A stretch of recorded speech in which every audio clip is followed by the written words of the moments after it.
C'est sur les textes originaux d'esclavagistes comme le Père là-bas que les élèves ont restitué ces scénettes du travail forcé des esclaves.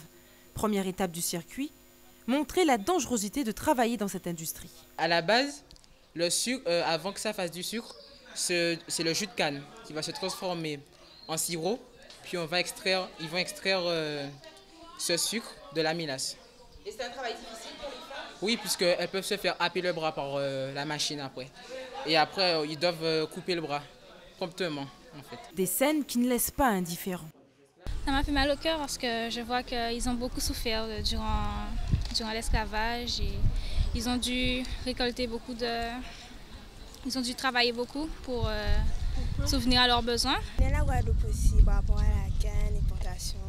Donc c'est une cause à défendre. Et c'est aussi mieux aussi que ça continue. Comme ça on ne perd pas nos origines. Pour d'autres, bien qu'intrigués par cette grue, l'industrie de la canne a de toute façon évolué. Il forçait beaucoup. Pour ce que je viens de voir, les sketchs, enfin pas encore les sketchs, ce que je viens de voir, c'est qu'il forçait beaucoup pour les cannes, pour amener les cannes, pour faire amener à l'industrie.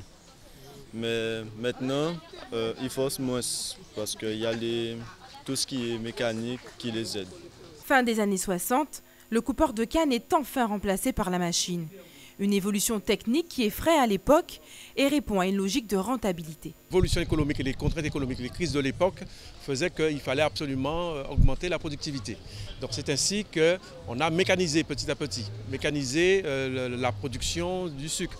Ensuite, on a mécanisé la récolte de la canne à sucre, que nous voyons aujourd'hui avec des moyens mécaniques relativement importants, sans avoir de coupeur.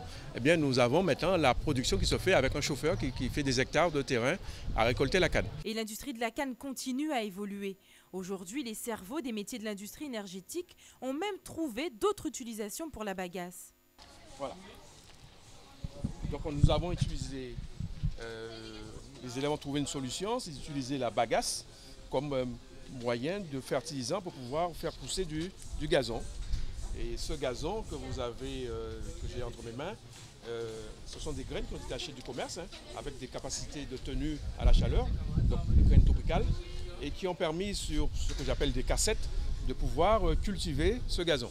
Des innovations qui participent au développement scientifique et technologique de l'industrie guadeloupéenne.